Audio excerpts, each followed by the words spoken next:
नमस्कार किसान भाइयों बहनों, गांव किसान कार्यक्रम में आप सभी का स्वागत है। मैं हूं आपके साथ अदिति शर्मा। किसान भाइयों बहनों, गांव किसान कार्यक्रम में हमारे तीनों सेगमेंट्स खेती किसानी, हमारा पशुधन और कामयाब किसान की दास्तान के जरिए कुछ अहम जानकारियां हम आप तक पहुंचाते हैं। और आज भी इसी कड़ी को आगे बढ़ाते हुए हमारा ये एपिसोड हम आपके लिए लेकर आए हैं। तो फिर आइए आज के अंक की हम शुरुआत करते हैं।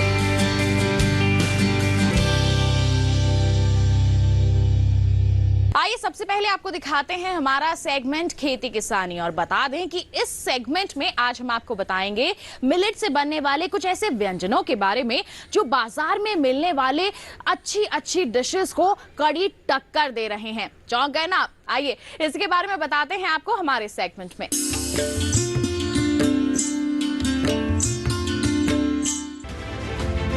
मिलेट्स यानी पौष्टिक अनाज वापस से हमारे आहार का हिस्सा बनते जा रहे हैं। देशव्यापी जागरूकता के कारण महिलाओं का रुझान मिलेट से बने व्यंजनों की तरफ बढ़ा है। अब बाजार भी मिलेट से बने कई फास्ट फूड से सज रहे हैं, जिनमें बच्चों से लेकर बुजुर्गों तक के लिए कई विकल्प मौजूद हैं। वहीं घर में मिलेट से कई तरह के व्यंजन बनाने के लिए तरह तरह के कुकरी शो का आयोजन किया जा रहा है। इसी संदर्भ में दिल्ली हाट में 3 दिवसीय कार्यक्रम आयोजित किया गया, जिसमें जाने माने शेफ ने कुछ स्पेशल डिश बनाकर दिखाई। Some olive oil,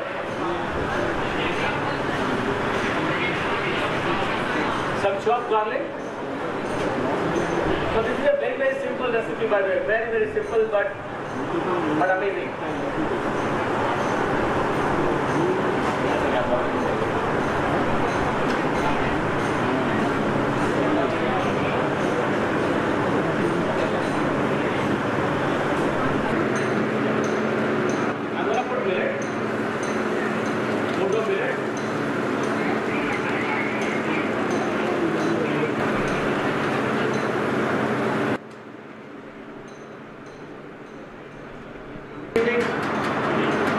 Millet stuffing in the base, in the middle, and then you have to wrap it like this. ऐसे आपको wrap करना है इसको, like this, and do it like this,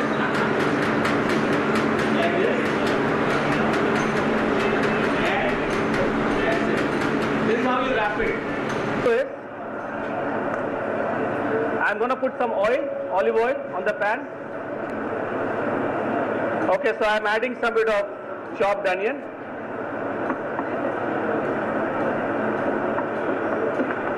I'm making tomato sauce. Some chopped garlic. Now put this tomato puree, fresh tomato puree.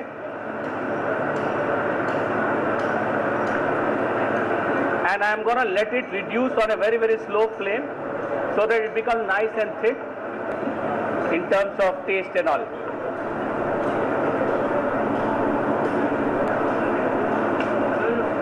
Yeah, little bit of mozzarella. Now put it on the top.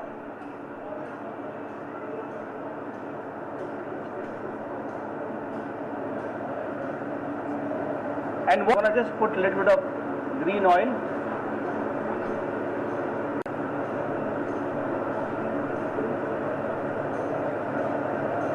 I think more or less I'm kind of done. I have some beautiful pine nuts. So simple, easy, beautiful looking dish. So you all can try. इस कार्यक्रम के दौरान chef Nishant ने कुछ जरूरी नुस्खे भी बताए कि मोटे अनाजों को इस्तेमाल करते समय किन बातों का खास ध्यान रखें, जिससे स्वाद और सेहत बरकरार रहे। जब भी आप मिलेट्स पकाएं, उसको सोक करना ना भूलें। सोक करने के बाद अब करीबन आधे घंटे के लिए सोक करें, और उसके बाद इसको प्रेशर कुकर या नॉर्मल कुकिंग पॉट में भी बना सकते हैं। आप ये याद रखें कि जब आपने मिलेट लिया है उसका double the quantity of millet आप पानी यूज़ करेंगे। और नमक डालना मत भूलें, बिकॉज नमक जनरली नमक आप अगर नहीं डालते हैं तो उसमें टेस्ट नहीं आएगा अंदर तक, जो कि जनरली मैं देखता हूँ लोग फॉल्ट करते हैं कि वो ऐसे ही बॉईल कर देते हैं।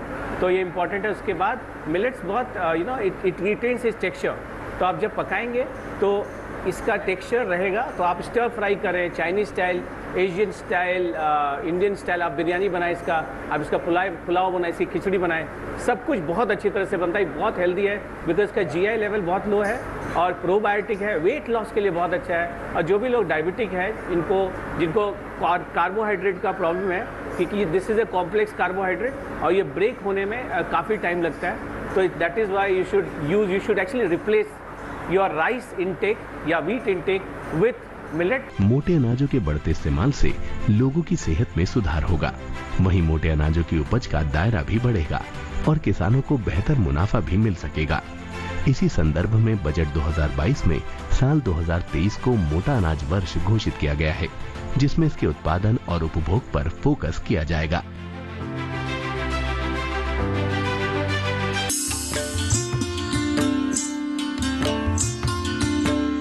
तो ये था सेगमेंट खेती किसानी। बता दें इसी के साथ कार्यक्रम में वक्त हो चला है एक छोटे से ब्रेक का। आप कहीं मत जाइए, देखते रहिए कार्यक्रम गांव किसान, बने रहिए दूरदर्शन किसान पर।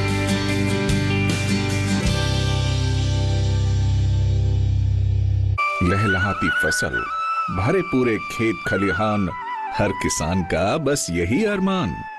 लेकिन प्रकृति पर किसका जोर? कभी बारिश, कभी बिजली, कभी ओला, कभी सूखा, तो कभी कीट पतंग का प्रकोप कर दे नुकसान कमर तोड़। भैया खेती में तो जोखम रहता ही है, अब क्या करें? अब प्रकृति का कोनो उपाय है का? प्रकृति का तो नहीं, मगर नुकसान का उपाय है। अच्छा, हाँ, AIC से फसल बीमा। फसल बीमा? मतलब मामूली सा प्रीमियम दो और बड़ी चिंता से मुक्ति पाओ। अरे वाह! AIC से अपनी जरूरत अनुसार कोई फसल बीमा चुने, जैसे प्रधानमंत्री फसल बीमा योजना। बुआई से लेके कटाई तक प्राकृतिक आपदा से सुरक्षित रहे किसान। भरपाई हो पूरी अगर फसल का हो नुकसान, जब AIC का है साथ तो ना डर ना फिक्र की बात। Agriculture insurance company of India limited, AIC।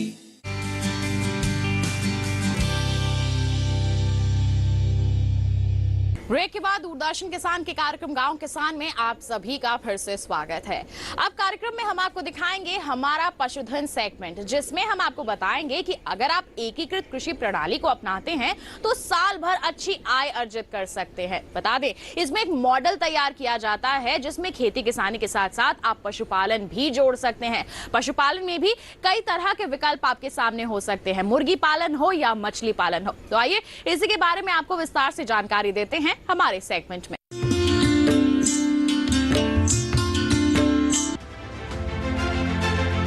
कम संसाधनों में ज्यादा से ज्यादा मुनाफा कमाने के लिए किसान एकीकृत कृषि प्रणाली अपना रहे हैं। एकीकृत कृषि में कृषि के विभिन्न घटक जैसे फसल उत्पादन, मवेशी पालन, फल सब्जी उत्पादन, मधुमक्खी पालन, वानिकी को इस प्रकार व्यवस्थित किया जाता है कि ये एक दूसरे के पूरक होकर साथ साथ वृद्धि करते हैं। इस तकनीक में लागत कम आती है और कम समय में ज्यादा मुनाफा होता है। इसलिए छोटे और सीमांत किसानों के लिए ये प्रणाली किसी वरदान से कम नहीं। इसे शुरू करने के लिए स्थान की बाध्यता नहीं होती, कम जगह में भी इसे शुरू किया जा सकता है। एकीकृत कृषि प्रणाली से संसाधनों की क्षमता, उत्पादकता और लाभ में इजाफा तो होता ही है, इसके अलावा इस व्यवस्था से पर्यावरण को सुरक्षित रखना भी आसान हो जाता है। इसमें अवशेषों के चक्रीय व जल और पोषक तत्वों का लगातार प्रवाह और उपयोग होता रहता है, जिससे कृषि लागत में कमी आती है और किसानों की आमदनी में वृद्धि तो होती है, साथ ही रोजगार के अवसर भी बढ़ते हैं। एकीकृत कृषि प्रणाली में एक उद्यम दूसरे उद्यम पर निर्भर होता है। अगर किसान बागवानी कर रहे हैं तो मधुमक्खी पालन सरलता से किया जा सकता है। इसी तरह मछली पालन के साथ साथ सिंगाड़े की खेती, बत्तख पालन, शूकर पालन और केले की खेती आसानी से की जा सकती है। इसके अलावा मुर्गी पालन करके भी खेती में अच्छा लाभ लिया जा सकता है। मुर्गी पालन लगातार मुनाफा देने वाला व्यवसाय है। इसे 10 या 50 मुर्गियों से भी शुरू किया जा सकता है। अगर किसान इसके आहार की 40% व्यवस्था अपने घर के बचे खाने, फल सब्जी या फसल अवशेष से करे तो मुनाफे का दायरा बढ़ जाता है। इस बारे में क्या है विशेषज्ञ की राय, जानते हैं। आजकल आमदनी के लिए हम सब बहुत ज़्यादा प्रयास कर रहे हैं कि किसानों की आमदनी बढ़े, और उसके लिए एक बहुत बड़ा नाम आ रहा है एकीकृत कृषि पद्धति, जिसमें आप खेती के साथ साथ पशुपालन करेंगे, मुर्गी पालन करेंगे, बकरी पालन करेंगे, आप खरगोश का पालन करेंगे। लेकिन अभी मैं आपको एक जो कंपोनेंट है इंटीग्रेटेड फार्मिंग का, वो है बैकयार्ड पोल्ट्री, यानी घर के पिछवाड़े कुछ मुर्गियां रखना। इसमें आप 10 मुर्गी से लेकर 50 मुर्गी या 100 मुर्गी तक रख सकते हैं। एक मुर्गी को 2 स्क्वायर फीट एरिया चाहिए। इस तरह से अगर आप 50 मुर्गी रखेंगे तो 100 स्क्वायर फीट एरिया इसके लिए सफिशेंट है। और साफ़ सुथरा खुला वातावरण इसको चाहिए। कुछ आप इसको कवर्ड एरिया दे दीजिए, कुछ एक बाड़ा बना दीजिए, और उस बाड़े में अगर संभव हो तो कुछ झूठन, आपके रसोई की झूठन हो सकती है, फलों का, आपके वो फल जो आप नहीं खा सकते, या मान लीजिए बचे हुए फल है, या मान लीजिए कुछ विकार है फलों में, या मान लीजिए कुछ सब्जियां ऐसी हैं जो आप इंसानों के काम नहीं आ सकती। इस तरह से ये सबको, जितने भी बचे हुए साग सब्जी या जो भी अनाज आपके बचे हुए हैं या निम्न श्रेणी के हैं, उनको, या घरेलू उत्पाद, या जो आपके किसी, जैसे मान लीजिए चोकर है, इस तरह के जो भी अवशेष हैं फसलों के, अनाजों के, उसको ये बहुत अच्छे ढंग से खा सकती हैं। और कुल मिलाकर 40% तक आप इसके भोजन का खर्चा कम कर सकते हैं फसलों के अवशेष तथा अनाजों के अवशेष से। बेहतर लाभ लेने के लिए किसान मुर्गी की कौन सी नस्ल पाले, आइए जान लेते हैं। तो देसी मुर्गियां, यानी जो बहुत देशीय मुर्गियां हैं, जिनमें कुछ नाम मैं आपको बता रहा हूँ। जैसे प्रतापधन है, जो कि राजस्थान के उदयपुर जो कृषि विश्वविद्यालय वहाँ से निकली है। इसी तरह निर्भीक एक नस्ल है जो कि बरेली का इंस्टीट्यूट है, केंद्रीय पक्षी अनुसंधान। तथा एक नस्ल है कड़कनाथ, जो कि मध्य प्रदेश में आपने जरूर नाम सुना होगा। अंडा उत्पादन थोड़ा कम है, लेकिन उसके अंडे की कीमत आपको ज़्यादा मिलेगी। इस तरह से कड़कनाथ एक बहुत अच्छा और बहुत ही प्रसिद्ध जो है पक्षी है, जिसको मीट के लिए और अंडों के लिए बहुत ही मशहूर है। और इसी तरह से एक दूसरी नस्ल के बारे में बताऊंगा, जिसका नाम है क्रोयलर। ये नस्ल भी 3-4 नस्लों को क्रॉस करके बनाई है। साथ ही बढ़वार बहुत अच्छी है। और फसलों, इसके जितने भी आपके अनाज के अवशेष हैं, आपके घर के जो आपके किचन का अवशेष है, उस सबको आप बहुत अच्छा यूटिलाइज कर सकते हैं। जिसका बड़ा फ़ायदा ये होगा कि करीब 35 से 40% जो इसके पालने पर जो खर्चा आएगा वो आप कम कर सकते हैं, जिससे आपका जो घर के पिछवाड़े आंगन में जो मुर्गी पालन है वो बहुत ही सस्ता हो जाएगा और आपके आमदनी में वृद्धि होगी। खेती में इस तरह से मुर्गी पालन करने से किसानों को बेहतरीन खाद मिल जाती है, जिससे फसल उत्पादन में भी इजाफा मिलता है।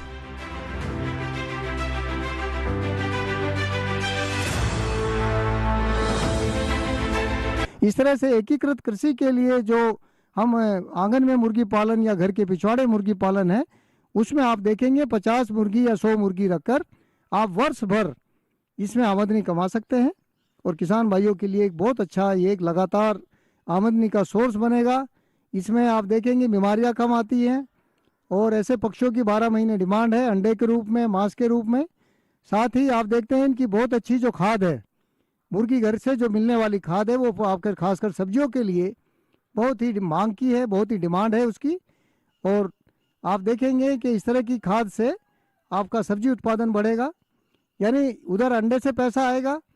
आपके मुर्गी अगर अंडे से ख़त्म हो जाएगी तो उसके बाद उसका अंडा उत्पादन के बाद मांस से आपको पैसा मिलेगा, तथा जो इसके बिछावन है, यानी जो मुर्गी घर का जो खाद है, उससे आपको पैसा मिलेगा। इस तरह से आप देखेंगे बहु उद्देशीय पक्षी आपके जो खासकर जो बैकयार्ड बर्ड हैं, यानी आंगन में मुर्गी पालन अगर आप करेंगे तो एकीकृत कृषि को बढ़ावा मिलेगा और आपकी आमदनी लगातार बढ़ती रहेगी। किसान भाइयों, ये आपके लिए बहुत ही लाभकारी सिद्ध होगा। अब कार्यक्रम में हम आपको दिखाते हैं इस माह का पशुपालक कैलेंडर। जी हाँ, वर्तमान समय में किस तरह के प्रबंधन कार्य आप कर सकते हैं, आइए दिखाएं आपको।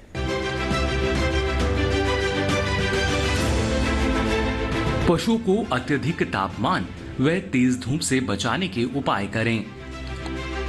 खुरपका, मुंहपका, गलघोटू, लंगड़ा बुखार, इंटेरोटॉक्सिमिया रोग के टीके यदि ना लगे हों तो लगवा दें।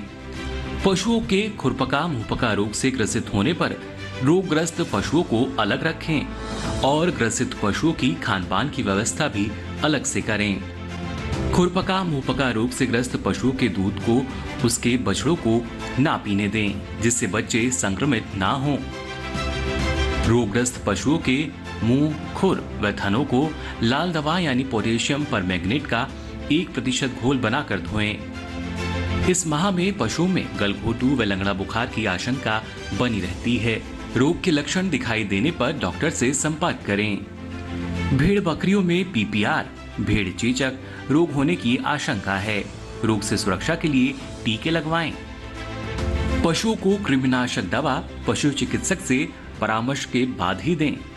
पशुओं में बाह्य परजीवी की समस्या होने पर डॉक्टर की सलाह से ही दवा का उपयोग करें। बरसात के मौसम में पशु के घरों को साफ सुथरा व सूखा रखें। ये था सेगमेंट हमारा पशुधन। बता दें इसी के साथ कार्यक्रम में वक्त हो चला है एक छोटे से ब्रेक का। आप कहीं मत जाइए, देखते रहिए कार्यक्रम गांव किसान, बने रहिए दूरदर्शन के साथ पर।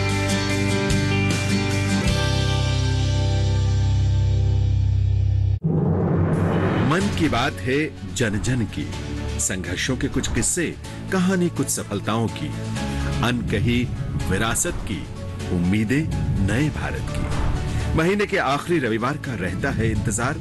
मलयाचल के आंचल से विंध्याचल के आंगन तक, ब्रह्मपुत्र के घाट से हिमालय के विस्तार तक होती है मन की बात प्रधानमंत्री के साथ। तो सुनिए इस महीने 28 अगस्त सुबह 11 बजे मन की बात आकाशवाणी और दूरदर्शन के सभी चैनलों पर। इसके अतिरिक्त आकाशवाणी और दूरदर्शन के YouTube चैनल और प्रसार भारती के ऐप न्यूज ऑन एयर पर सजीव प्रसारण, लाइव स्ट्रीमिंग के माध्यम से। तो सुनिए इस महीने 28 अगस्त सुबह 11 बजे मन की बात।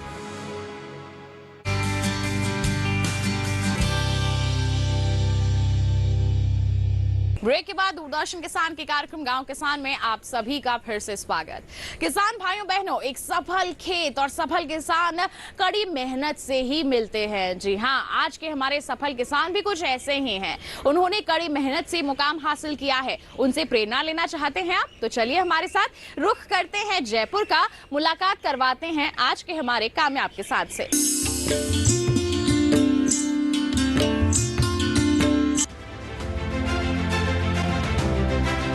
दूर दूर तक इस खेत में फैली हरियाली के पीछे एक युवा सोच और अथाह मेहनत छुपी है। जयपुर के कोटपुतली के रहने वाले युवा किसान लेखराम उच्च शिक्षा लेने के बाद अपनी क्षमताओं का इस्तेमाल कृषि के क्षेत्र में कर रहे हैं।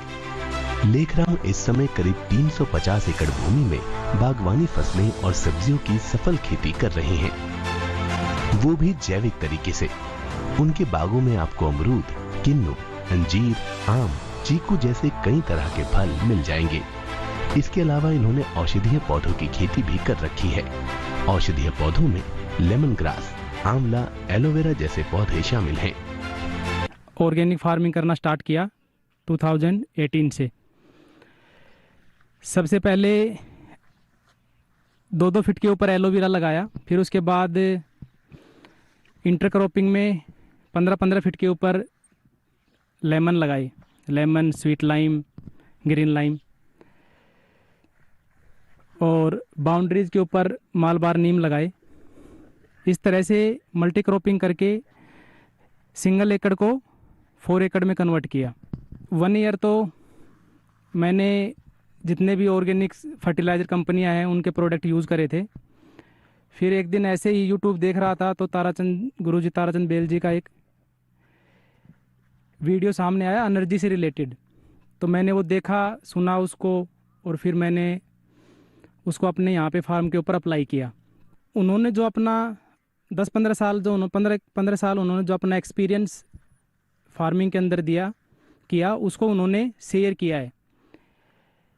एक तो उन्होंने बोला है कि ये जितनी भी नेचर है, वो प्रकृति जो है वो एनर्जी से बनी है, मतलब हर चीज़ की एनर्जी है, और एनर्जी जो है वो एक फॉर्म टू दूसरे फॉर्म के अंदर ट्रांसफ़र होती है।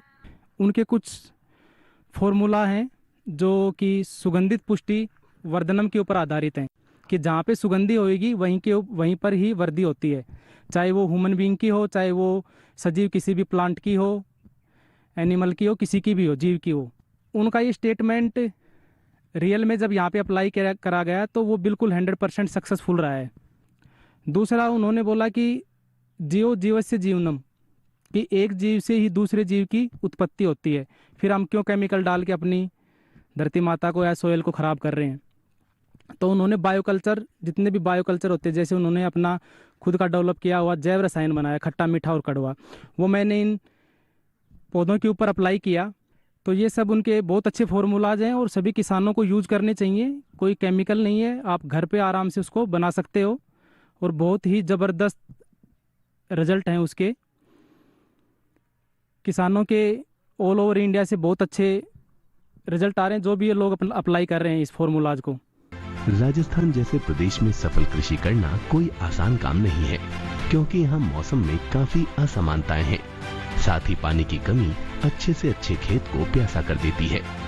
ऐसे में लेखराम पानी की बचत पर भरोसा करते हैं और फसल में ड्रिप सिंचाई का इस्तेमाल करते हैं, जिससे कम से कम पानी में अच्छी पैदावार मिल सके। फ्रूट्स का प्लांटेशन करो 20-20 फीट पे, 15-15 फीट पे, 2-3 साल उसको जब तक वो बड़ा ना हो आप उसमें कुछ भी इंटरक्रॉप कर सकते हो। आप ट्रेडिशनल फार्मिंग भी कर सकते हो, उसके अंदर आप गेहूं लेना चाहो गेहूं भी हो जाएगा, आप सरसों की कल्टीवेशन करना चाहो सरसों भी हो जाएगा, बाजरा भी हो जाएगा, और 3 साल में आपके पौधे भी हो जाएंगे। और पौधों से फिर इनकम आपसे आराम से आपको 20-25 साल कंटिन्यू मिलती रहेगी। तो धीरे धीरे करके पानी भी कम हो रहा है, तो अपने को कोशिश करनी चाहिए कि हर एक फार्मर को प्लांटेशन, फ्रूट्स का प्लांटेशन जरूर कर देना चाहिए। और पानी की बचत के लिए हमें सबसे अच्छा है अपने को ड्रिप सिस्टम यूज़ करना चाहिए, इससे पानी भी सेव रहेगा। और दूसरा, जितनी रिक्वायरमेंट है पौधे को उतना ही पानी उसके पास पहुंचेगा, तो इससे पानी का वेस्टेज जो है वो कम से कम होएगा। वेंचुरी सिस्टम और ड्रिप सिस्टम का सबसे अच्छा फ़ायदा यही है कि अपने को कोई भी बायो कल्चर देना है या कोई भी बायो फर्टिलाइजर देना है, गौमूत्र देना है या अपने को कोई कल्चर देना है, ट्राइकोडर्मा, सूडोमोनास, बेराबेशियाना, मेटारिजियम, जो भी अपने को देना है वो हम ड्रिप के थ्रू बहुत ईजिली दे सकते हैं। अदरवाइज मैन पावर इतना लग जाएगा कि जितना इनकम नहीं होएगा उतना मैन पावर में चला जाएगा। तो ड्रिप सिस्टम एक बार का खर्चा है, उसके बाद अगर हम इसकी सही से केयरिंग करते हैं तो 4-5-6 साल बड़े चलता है। सफल जैविक खेती के लिए पशुपालन बेहद जरूरी है। लेखराम मानते हैं कि पशुपालन और खेती एक दूसरे के पूरक हैं। ये दोनों एक दूसरे की जरूरतें पूरी करते रहते हैं। इसीलिए लेखराम के फार्म में गाय, मुर्गी, बतख और खरगोश जैसे पशु मिल जाएंगे, जो एक इकोसिस्टम बनाते हैं। इनके मलमूत्र से जहां खाद मिलती है, वहीं मिट्टी में मौजूद कीटों का सफाया करके खेत को स्वस्थ बनाते हैं। खेती और पशुपालन एक दूसरे के पूरक है। अगर आप खेती कर रहे हो तो, अगर आप पशुपालन नहीं कर रहे हो तो फिर आपका खेती करना व्यर्थ है, क्योंकि जितने भी इंसेक्ट्स होते हैं उन सबको ये खा लेते हैं। ठीक है, दूसरा इनको भी हैप्पीनेस रहते हैं, ये ओपन एनवायरनमेंट में आराम से घूम फिर रहे हैं। ठीक है, इनको देख के हम भी बहुत खुश होते हैं। अच्छा, इनसे क्या होता है कि गर्मियों में एक तो इनसे हम हैचिंग से अंडे निकाल लेते हैं मुर्गियों से, और सर्दियों में ये आराम से क्या होता है सेल आउट हो जाते हैं, क्योंकि सर्दियों में क्या होता है लोकल जो ग्रामीण जो लोग हैं ना, वो अपने बच्चों को खिलाने के लिए भी देसी मुर्गी के अंडे यूज़ करते हैं, ताकि उनको जुकाम, सर्दी, खांसी ये सब ना हुए, और अच्छा सेल हो जाता है। 50-70 रुपये में आराम से एक अंडा आराम से सेल हो जाता है। भारत में खेती के मायने बदल रहे हैं।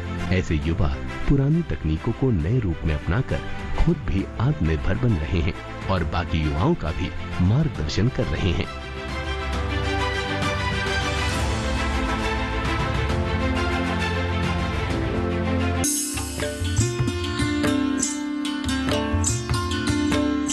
आज के हमारे सफल किसान, उम्मीद करते हैं इनकी कामयाबी को देखकर आप इनसे जरूर प्रेरित हुए होंगे। साथ ही इसी के साथ आज का हमारा कार्यक्रम भी बस इतना ही। चलते चलते एक विशेष जानकारी आपके लिए, एक और टीवी स्क्रीन पर दिखाए जा रहे QR कोड को स्कैन कर लीजिए, सीधा पहुंच जाएंगे हमारे YouTube चैनल पर, दोबारा हमारा ये कार्यक्रम देख सकते हैं। तब तक के लिए हमें दीजिए इजाजत, अगले अंक में हम आपसे करेंगे मुलाकात, लेकिन आप बने रहिए दूरदर्शन किसान पर। नमस्कार।